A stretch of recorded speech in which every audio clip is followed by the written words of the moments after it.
अब आप सुनेंगे पति शुद्ध ठीक नहीं होता है। बालक विप्लद ने जब होश संभाला तब असोदियों को अपने अभिभावक के रूप में देखा।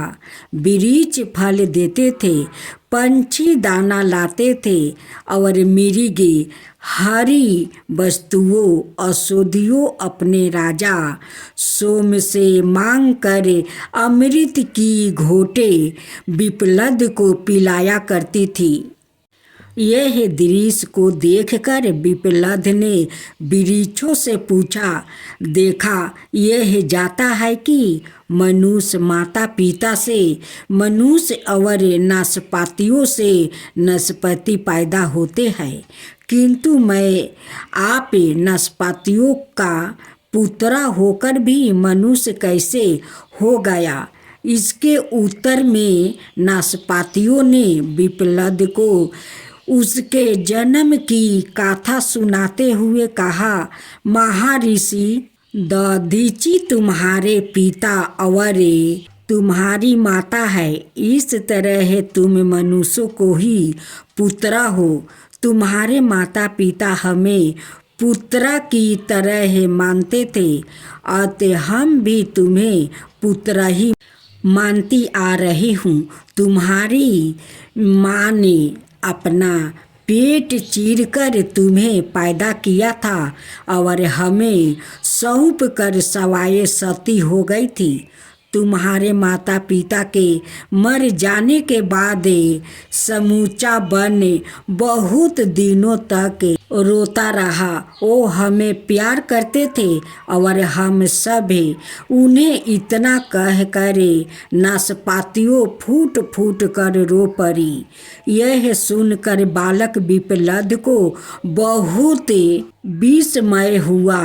उन्होंने अपने माता पिता की कहानी जाननी चाहिए। नाशपातियों ने उन्हें माता पिता को श्रद्धा से नमन कर उनकी जीवन गाथा प्रारंभ की। तुम्हारे पिता का नाम दधीचि था और उनमें सभी उत्तम गुण विद्वान थे। तुम्हारी माता उत्तम कुल की कन्या और पतिव्रता थी। उनका नाम गभस्थिनी थी। वो लोप मुद्राए की बहन थी।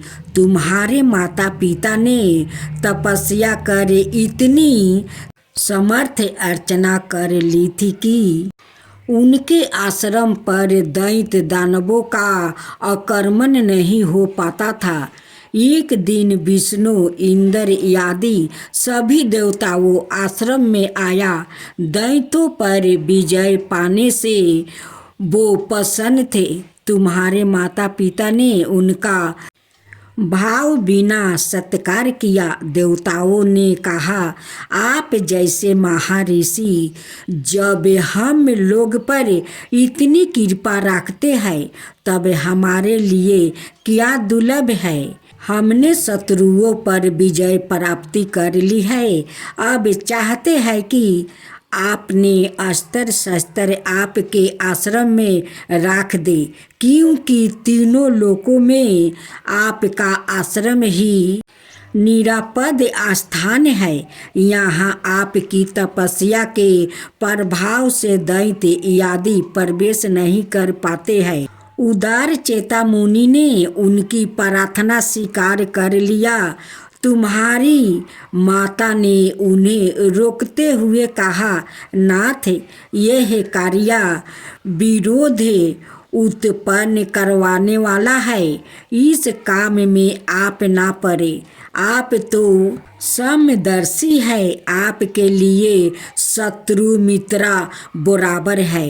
अस्त्र शस्त्र रखने से दैत्य और दानव आप से शत्रुता रखने लगेगा।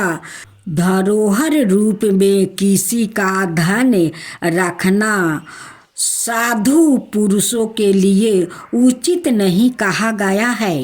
महर्षि दधीची ने कहा, देवता दृष्टि के रक्षक है और मैंने हाँ कर भी दिया है, इसलिए अब नहीं कहना अनुचित है।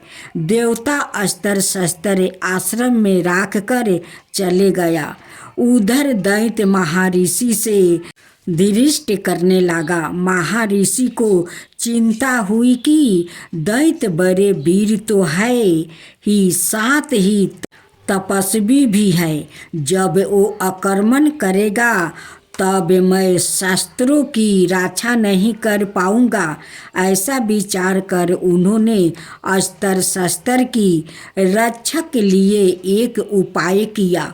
उन्होंने पवित्र जल को अभी मंत्रित कर उसे अस्त्र शस्त्र को नहलाया और उस जल को सवाए पी लिया। तेज निकल जाने से वो सभी अस्त्र शस्त्र शक्तिहीन हो गया, इसलिए वो धीरे धीरे नष्ट हो गया। बहुत दिनों के बाद देवता महर्षि के आश्रम में पहुँचे, क्योंकि उनके शत्रुओं ने फिर सिर उठाया था। महर्षि ने उन्हें बतलाया कि उन शास्त्रों की रक्षा के लिए उनका तेज मैंने भी पी लिया है। वो अब मेरी हड्डियों में मिल गया है। आप हड्डियों ही ले जाइए। मेरे शरीर का यह सुंदर उपयोग हो रहा है। महर्षि ने योग के द्वारा शरीर का त्याग कर दिया। विश्वकर्मा ने उन्हें हड्डियों से दिव्य शस्त्र का निर्माण किया। वो ही देवताओं की विजय के कारण बने। इस अवसर पर माता गर्भस्थिनी नदी तट पर गई थी। पार्वती की पूजा में लगे रहने से उन्हें लौटने में देर हो गई थी। उस समय वो गर्भवती थी। आश्रम में आने पर उन्होंने अपने पति देव को नहीं देखा। अग्नि देवता ने सारी घटना उन्हें सुना दिया। उन्होंने पिता के कार्य की सराहना की। फिर तीनों अग्नियों की पूजा करके अपना पेट चीर कर तुम्हें हाथ से निकाल दिया। तुम्हें हम लोग को सौंप कर पति के केश आदि के साथ वो अग्नि में प्रवेश कर गई। उस समय आश्रम का प्रत्येक प्राणी दुख से संतप्त होकर रो उठा। सब कह रहे थे कि दधीची और प्राती थे, जितना हमें प्यार देते थे उतना अपने माता पिता भी प्यार नहीं कर पाते। हमें धिक्कार है कि हमें उनके दर्शनों से वंचित हो गया। अब यह बालक की हम लोग के लिए दधीची और प्राथितई है। नाशपातियों ने कथा का उपसंहार करते हुए कहा कि यही कारण है कि हम नाशपाती तुम्हें पुत्र से अधिक मानते हैं। बालक विप्लद को अपनी कथा सुनकर बहुत दुख हुआ।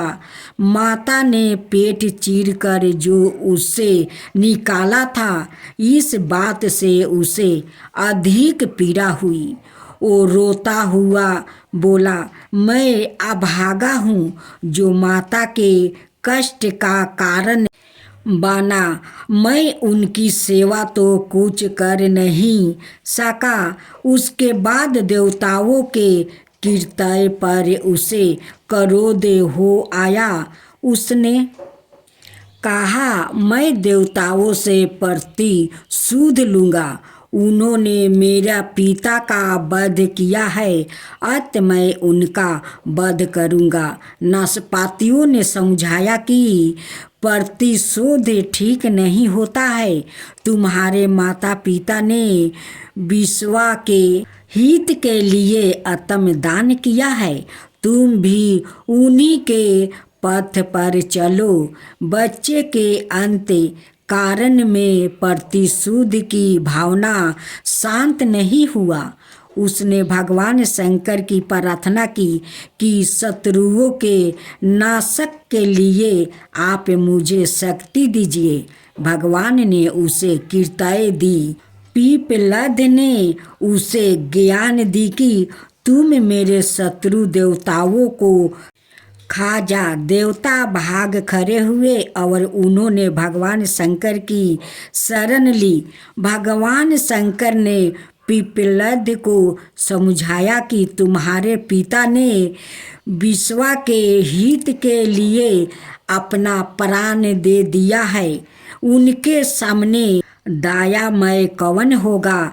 तुम्हारी माता भी उनके साथ पतिलोक चली गई। उनकी समता किससे होगी। तुम भी अपने माता पिता के रास्ते पर ही चलो। तुम्हारे प्रताप से देवता संकट में पड़ गया है। उन्होंने तुम्हें बचाया, यही तुम्हारा कर्तव्य है। प्रतिशोध अच्छा नहीं होता है। पीपलद शांत हो गया। उन्होंने भगवान शंकर का उपदेश मान लिया। भगवान ने और देवताओं ने भी पीपलद को वरदान मांगने को कहा। पीपलद ने वर मांगा कि मैं अपने माता पिता को देखना चाहता हूँ। दिव्या लोक से उनके माता पिता दिव्या विमान में उपस्थित हो गया। उन्होंने कहा, पुत्रा तुम धन हो। तुम्हारी कीर्ति स्वर्ग लोक तक पहुँच चुकी है। तुमने भगवान शंकर का प्रत्यक्ष दर्शन किया है। वचन समाप्त होते ही आकाश से पीपलद के ऊपर फूलों की वर्षा होने लगी। देवताओं ने जय जयकारा किया।